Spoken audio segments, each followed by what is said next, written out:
pije Jezu, pije Jezu, pije Jezu, pije Jezu,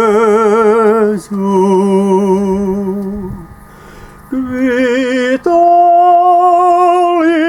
peccata mundi dona eis requiem,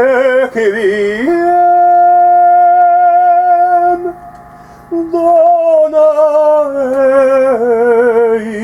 eis requiem,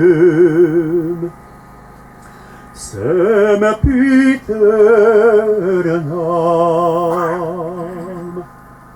sempiternam.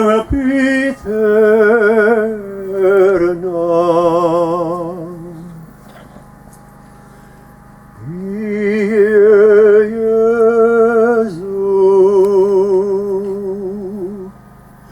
pie Jesu, pie Jesu, pie Jesu,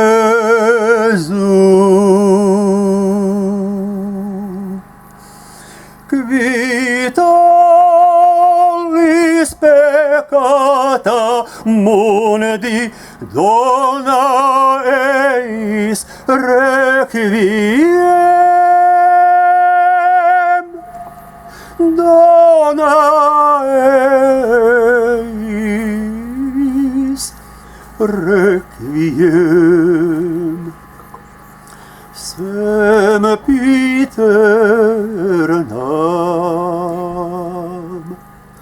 sempiternam,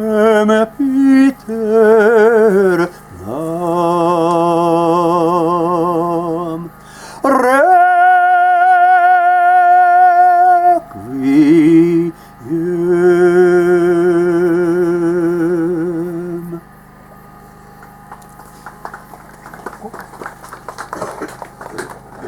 Poštovane gospođe i gospodo, sve vas srdačno pozdravljamo okupljene danas ovdje u prigodi obilježavanja Dana pobjede i domovinske zahvalnosti i Dana hrvatskih branitelja. Datum je to upisan u kalendar kao najveći dan u hrvatskoj povijesti, ostvarenje tisućljetnog sna svake Hrvatice i Hrvata. Vrijeme je to kada se s ponosom prisjećamo na dane borbe za slobodu, neovisnost i demokraciju.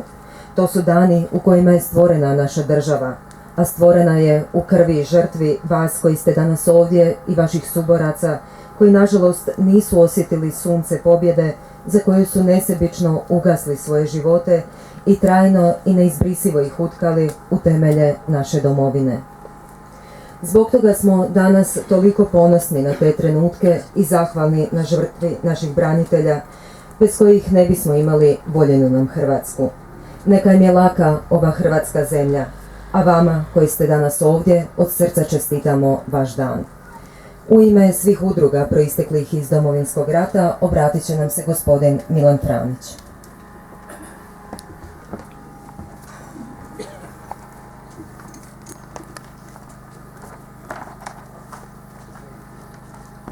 Poštovani uzvanici, prije svega koristim priliku da čestitam Dan pobjede i domovinske zahvalnosti, a vama, braniteljima, vaš dan. U ime braniteljskih udruga Ličko-senjske županije i u svoje osobno ime pozdravljam obitelji poginulih pripadnika. Cijenjene goste i uzvanike, oca biskupa u miru monsinjora Miru Bogovića sa ostalim svećenicima, predstavnike županija, gradova i općina, predstavnike javnih ustanova, predstavnike vojske i policije, kao i svih udruga proisteklih iz Domovinskog rata.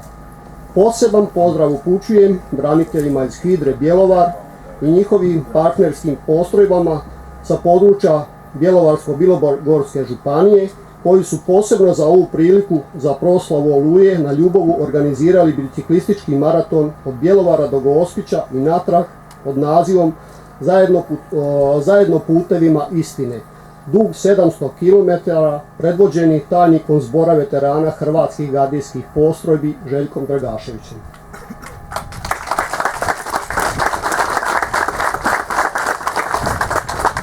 Posebno pozdravljam i naše drage goste sa Lošinja iz Udruge veterana Domovinskog rata Lošinj.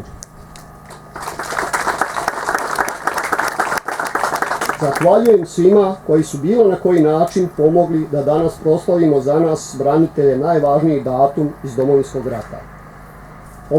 Operacija Oluja, ili kako smo je zvali mi branitelji Odlučujuća bitka, provedena je od 4. do 7. kolovoza 1995. godine.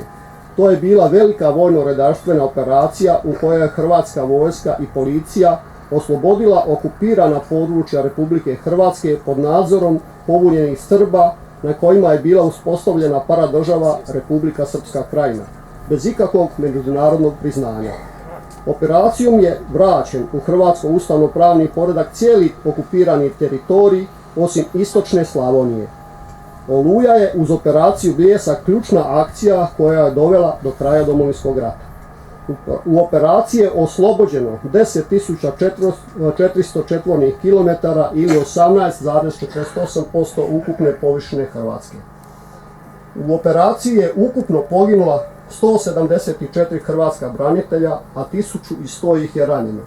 Od toga u zoni odgovornosti zbornog